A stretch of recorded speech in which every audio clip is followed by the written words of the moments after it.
Mr. Speaker, I For rise. what purpose, Minority Leader rise? I ask unanimous consent to strike the last word. Gentlelady is recognized. Thank you very much, Mr. Speaker. Mr. Speaker, at 6 o'clock across America, or at least in the Eastern Time Zone, families across America are getting ready to sit down for dinner. At their kitchen table, many homes in our country, moms are saying to their children, "Eat your vegetables, eat your dinner." But in some homes in America, there isn't adequate food on the table. There isn't adequate nutrition for our children. It's hard to imagine that 1 in 5 kids in America may go to sleep hungry tonight with pains in their stomachs because they just didn't have enough food to eat.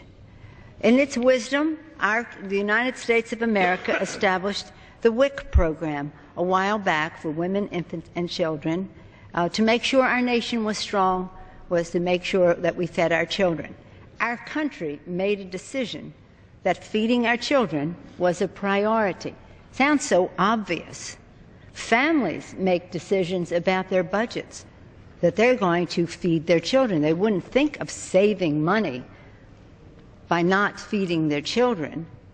But for some in low-income areas and for others now, this is into the middle class, it's very hard to make ends meet.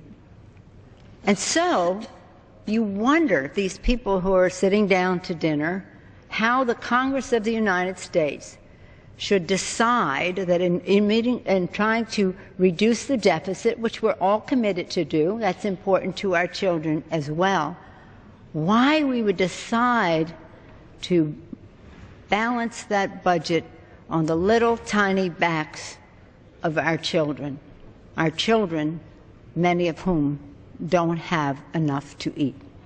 I want to commend Congresswoman DeLauro for her leadership as a member of the Ag Subcommittee of Appropriations, a former chair of that subcommittee. She successfully passed an amendment in committee which had bipartisan support. It would have to have bipartisan support to pass, to restore $147 million to the WIC program to feed the children. I congratulate her for that. It is part of the bill that was supposed to come to the floor. The Republican leadership has decided not to protect that bipartisanly passed amendment. What we're seeing is a cutting support for children, infants, women, infant, and children is in the context of something bigger. At the same time as we are making these cuts, we are giving tax subsidies to big oil. The price at the pump is also an imposition on the budgets of these families. And that is something that we can do something about by ending speculation, harmful speculation, and but to do that we have to fund the Commodities Futures Trading Commission, which is in this bill as well.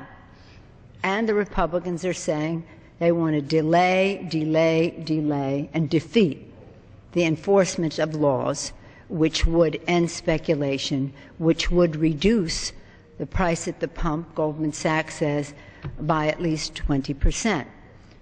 At the same time, this same Republican majority has passed a bill not once but twice to abolish Medicare. Food, price at the pump, Medicare, these are assaults on the middle class that are hard to withstand. In fact, they're hard to understand. It's hard to understand why we would say to seniors, you're going to pay more for Medicare for fewer benefits as we abolish Medicare while we give subsidies to big oil. We're going to say to seniors in nursing homes, you're going to go home and live with your family who can probably ill afford for you to do so we can give tax breaks to corporations to send jobs overseas. We're going to say to children whom we're not feeding that we're cutting education funding as well as making college more expensive for nearly 10 million students in our country, making it unaffordable to go to college while we give tax breaks to the wealthiest people in our country. So they're cutting support for women, infants, and children while handing a blank check to speculators. They're ending Medicare while they give subsidies to big oil. These do not reflect America's values and priorities, these choices. These are tough choices. They will not bring the growth we need to expand our economy, put people back to work as we create jobs. They will not make America strong. As moms across America are saying to children right now, 6 o'clock in the East, eat your vegetables, they will make you strong. We are acting on this floor to do just the opposite, to cut the funding for the initiative that will help feed the children of America. It's unthinkable that a family would say we can't afford to feed the children. It's unthinkable that a nation committed to the future would say we can't afford to feed the children. These families need our help. It's a large amount of money, $147 million, very small compared to the subsidies to big oil, and a small price to pay for the health and well-being of our children and the strength of our country as we go into the future. So I commend Congresswoman DeLauro for her tremendous leadership, for fighting for this, for not taking no for an answer in the committee, and I would hope that we could prevail on the floor, but the Republican majority has left little option for that to happen. I also want to commend the ranking member, Congressman Farr, now the ranking member on the Ag Subcommittee.